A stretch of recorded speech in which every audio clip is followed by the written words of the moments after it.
우리의 연수가 70이요 강건하면 80이라도 그 연수의 자랑은 수고와 슬픔뿐이요 신속히 가니 우리가 날아가나이다.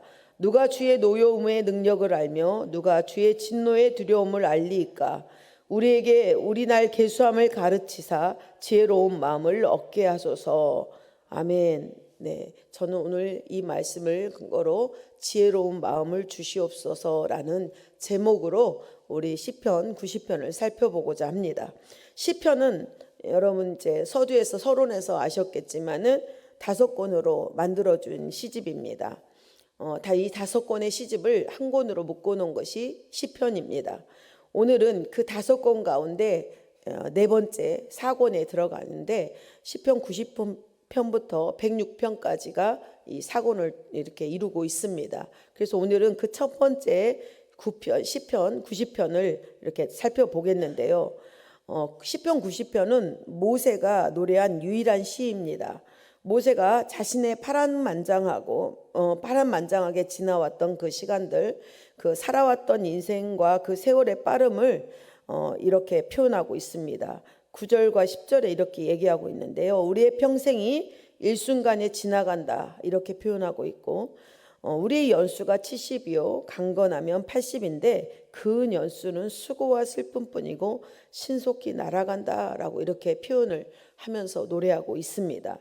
모세는 40년의 광야 생활을 통해서 수많은 백성들의 죽음을 보았습니다. 또 사랑하는 자신의 형 아론의 죽음을 보았고 누나인 미리암의 죽음을 보았습니다. 그리고 이제는 자신의 죽음을 또한 맞이해야 되는 그런 시간들을 앞에 두고 있는 것입니다. 그러면서 생각을 합니다. 야, 인생이란 무엇일까? 이렇게 그래서 모세는 인생이란 무엇일까를 이렇게 정의를 해놓았습니다. 3절과 6절, 10절인데요. 3절에 이렇게 얘기합니다. 인생은 티끌로 돌아가는 존재다라고 이렇게 얘기하고 있고, 6절은 인생과 풀과 같이 시들어지는 존재다. 또 10절은 인생은 수고와 슬픔 투성인 존재다라고 이렇게 인생에 대해서 이렇게 모세가 3가지로 정의를 해놓은 것입니다. 이 슬픔과 수고의 인생인 120년의 삶을 살아오면서 모세 자신이 결국에 깨달은 것은 하나님만이 자손 대대로 우리의 거처가 되어주셨다라는 1절의 고백인 것입니다. 그래서 하나님은 자손 대대로 자신을 믿고 신뢰하는 경건한 성도들의 의지할 안전한 집이 되어주셨습니다. 애굽에서 나온 이스라엘 백성들은 한 시대를 살다가 죽어서 과거 속으로 사라져 버렸습니다. 하지만 광야에서 또 다른 세대가 그 뒤를 이어서 하나님을 섬기면서 살아가게 되는 것입니다. 이렇게 역사가 반복되는 동안에도 하나님은 자기 백성들을 가장 안전하게 집이 되어서 지켜주셨습니다. 또 하나님께서 약속의 땅을 자기 백성들에게 정착지로 주셨을 뿐 아니라 자기 자신에게 친히 그들의 거처가 되시도록 하나님께서는 보호해 주셨습니다. 사랑하는 성도 여러분, 하나님은 원수의 손에서 자기 백성들을 보호해 주시는 피난처가 되십니다. 또한 거처가 되시는 줄 믿습니다. 우리는 잠시 세상에 와서 살다가 돌아가는 인생이지만 하나님은 영원히 거하시면서 자기를 찾는 자들에게 그 인생들에게 안식처가 되어 주십니다. 변화하는 세상에서 인생을 찾을 진정한 안식처는 오직 하나님밖에 없다는 것을 우리 성도님들과 제가 믿어야 될 줄 믿습니다. 지금 여러분에게 주어진 인생이라는 시간들을 여러분들은 지금 어떻게 설계하며 어떻게 살아가고 계십니까? 모세는 흙으로 빚어진 인생은 결국 흙으로 돌아간다는 창세기 3장에서 그렇게 고백을 하고 있습니다. 그래서 그가 하나님께 구하는 것은 돈을 버는 비법을 구한 것이 아닙니다. 또한 사람의 마음을 사는 비결이 무엇일까? 또 강한 내 힘이 어디서 나올까라는 것을 구한 것이 아닙니다. 하지만 모세는 그 인생의 시간을 계수할 수 있는 그 지혜를 하나님께 구했습니다. 왜 그랬을까요? 시간의 끝을 알면 오늘은 시간에 만약에 여러분이 저와 시간의 끝을 안다면 오늘 저와 여러분이 갖고 있는 그 두려움과 고난이 두렵지 않을 것입니다. 왜냐하면 시간의 끝을 알기 때문에 이 고난이 언젠가는 끝날 것이라는 것을 알기 때문입니다. 더 가졌느냐, 그렇지 못하느냐, 그런 것에 따라 우리가 흔들리지 않을 것입니다. 왜? 시간은 정해져 있기 때문에, 우리가 그 정해진 것을 알기 때문인 것입니다. 사랑하는 성도 여러분, 그러나 여러분, 저와 여러분이 그 주어진 시간을 알 수 없습니다. 그 주어진 시간이 얼마입니까? 저와 여러분이 갖고 있는 시간은 그닥 그렇게 길지 않다라는 것입니다. 그러면 우리는 이 주어진 시간들을 어떻게 살아갈 것인가? 그것에 마음을 두어야 될 줄 믿습니다. 우리가 우리 자신에게 주어진 시간을 끝을 안다면 저와 여러분은 그 시간들을 그저 헛되게 보내지는 않을 것입니다. 나이 드신 어른들은 하는 소리가 있습니다. 인생이 순식간에 지나갔더라. 또 인생을 어떤 속도에 맞춰서 하는 얘기들도 있죠. 20대는 20km를 달리고 30대는 30km를 달리고 저는 50대니까 50km를 달리겠죠.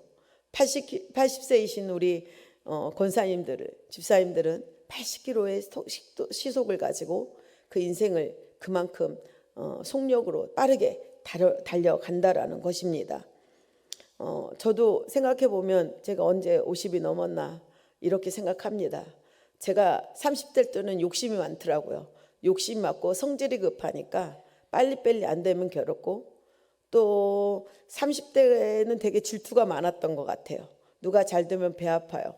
욕심이 많으니까 저도 빨리 성공하고 싶고 그런 마음이 많았어요. 그런 조급함이. 그래서 질투도 많고 샘도 많고 욕심, 시기가 그렇게 제 마음에 너무 많았어요. 그래서 괴로웠어요. 하나님 앞에. 왜 하나님, 저는 왜 믿는 자로서 그렇게 살지 못하고 이렇게 시기 질투가 날까요? 이것 좀 언제쯤 없어질까요?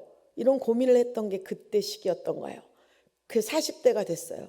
괜찮을 줄 알았어요. 나이를 먹어서. 근데 그렇지 않더라고요. 그러니까 어느 지역장님 한 분이 같이 지역장 할 때인데 저보고 뭐라 그랬냐면, 그때 아마 30대 후반이었던 것 같아요. 제가 신학교 가기 전이니까. 그 지역장님이 50 넘으면 괜찮아 그러시더라고요. 근데 그렇지 않은 것 같아요. 50 넘은 지금도 제 안에 여전히 욕심을 통해서 질투가 있고 시기가 있어요. 근데 그런 것들이 제가 인생을 사는데 도움이 되느냐? 그렇지 않더라고요.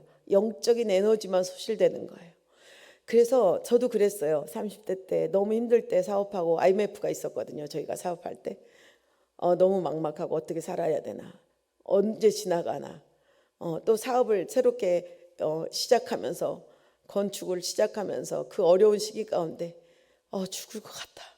이 시간 정말 빨리 지나갔으면 좋겠다. 진짜 하나님은 살아계실까? 이런 시간이었던 것 같아요. 그런데 지금 돌아보니까 그 시간이 다 지나와 있던 거예요. 너무 은혜죠. 감사하죠. 지금 전뿐일까요? 이곳에서 같이 오늘 새벽 예배를 드리는 우리 성도님들도 그런 시간을 다 지내셨을 거예요. 지금도 아마 그런 시간을 보내고 계실 수도 있을 것 같아요. 그렇지만 우리는 이렇게 고백하죠. 제가 그래요. 저는 제 고백은 그래요. 선수가 너 참 잘 살았어. 잘했어.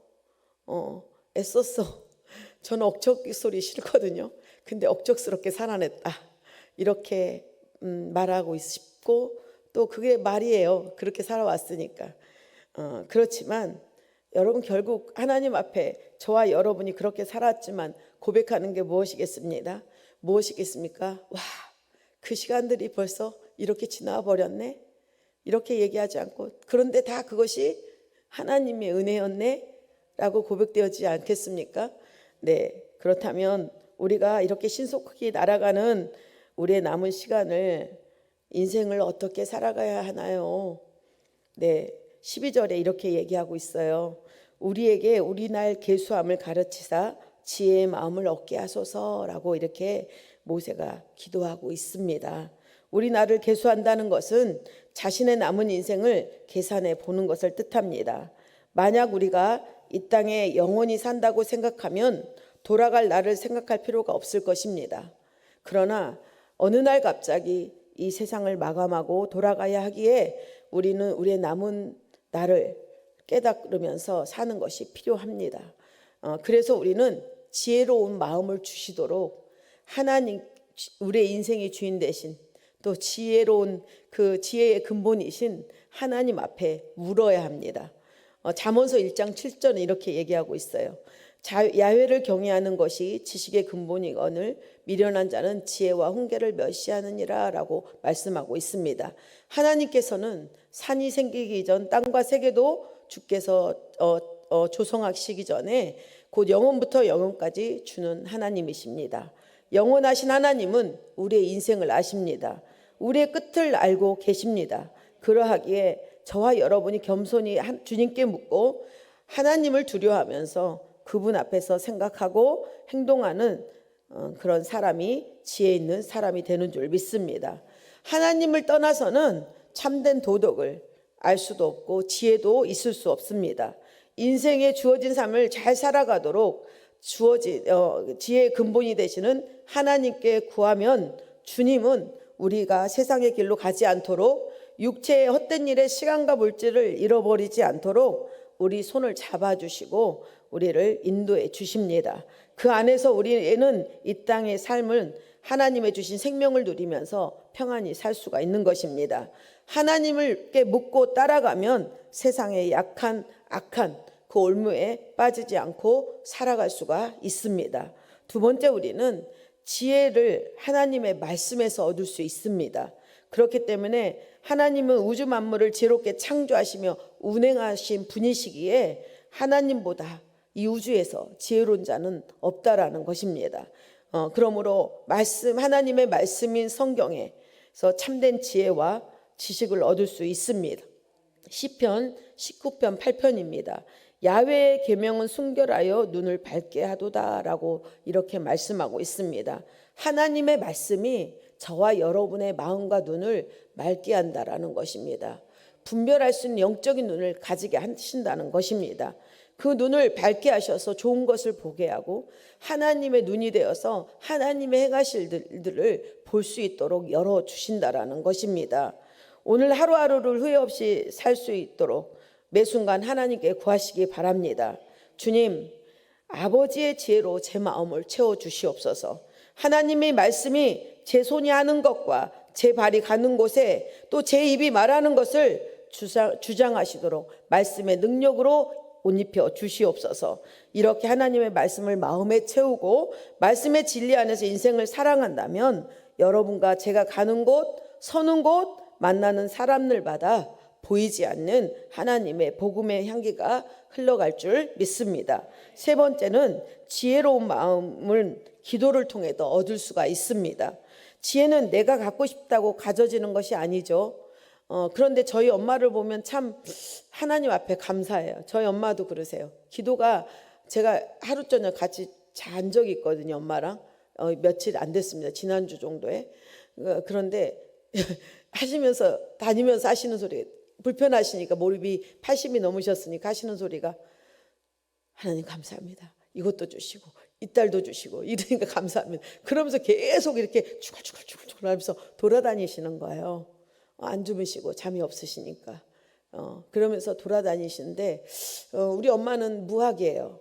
초등학교 그냥 그때 당시에 하시다가 이제 도중에 먹고 살기 바쁘니까 안 하셨는데 못 가르치셨죠. 우리 외할머니가 딸 하나라서 그렇게 소중히 너무 집에서 끼고만 계셨다고 엄마가 말씀하시더라고요. 그런데 성경을 읽으면서 깨달게 되신 거예요. 그러면서 하나님이 그런 지혜를 갖게 하시니까 그래도 무학이라도 인생을 살면서 그 지혜를 하나님 말씀 앞에 두고 하시니까 참 뭘 하시는 것마다 참 지혜롭다. 엄마는 저걸 배우지도 않았는데 어떻게 하실까? 이런 생각을 가끔 들 때가 있어요. 또 말을 하실 때 어떤 말씀을 하시면 그게 저한테 쏙 바뀌어서 참 마음이 얼얼할 때가 있어요.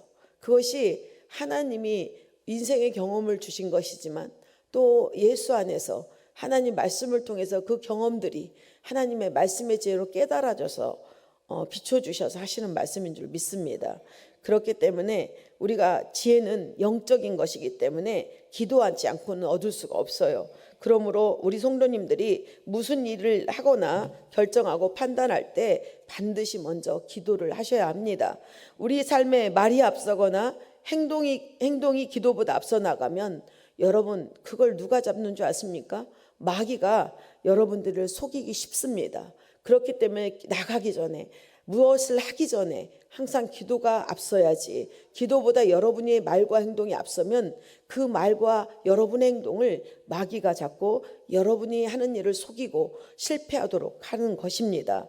우리 에레미야서 33장 2절과 3절은 이렇게 말씀하시죠. 이를 행하시는 야훼, 그것을 지어 성취하시는 야훼, 그 이름을 야훼라는 자가 이같이 이르노라. 너는 내게 부르짖으라. 내가 내게 응답하겠고 내가 알지 못하는 크고 비밀한 일을 내게 보이리라. 또 야고보서 1장 5절은 이렇게 말씀합니다.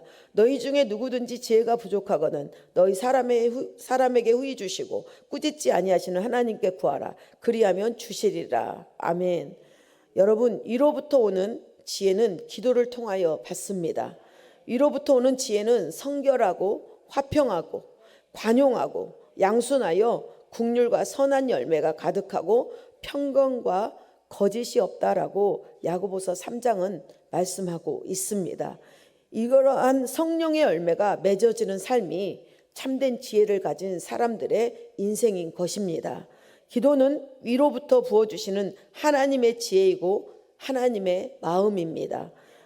그렇기 때문에 이 땅의 유일한 짧은 인생을 하나님을 잘 섬기고 가정과 모든 삶에 성실하고 화목하게 살라고 또 이웃을 사랑하고 잘 섬기라고 부어주시는 것이 하나님의 지혜인 것입니다. 하나님의 마음인 것입니다.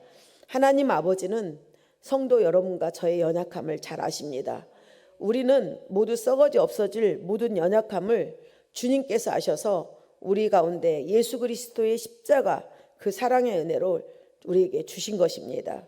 오늘도 우리가 영원한 생명의 소망으로 살아가도록 오늘도 말씀을 통해서 힘을 주십니다. 오늘의 이 말씀이 여러분과 제가 이 짧은 인생을 살아가는데 힘이 되고 능력이 되고 소망이 되기를 소망합니다.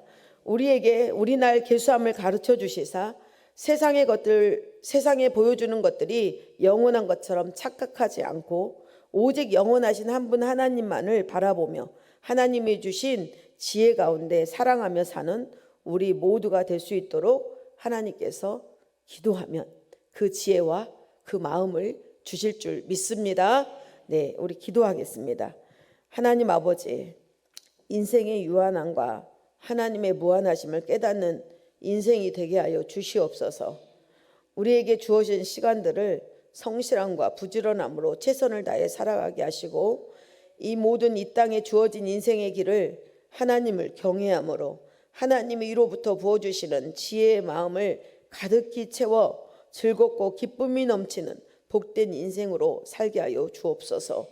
우리 손으로 하는 모든 일을 견고하게 하시고 하나님의 은총을 누리는 복된 인생이 되게 하여 주시옵소서. 예수님의 이름으로 기도드립니다. 아멘.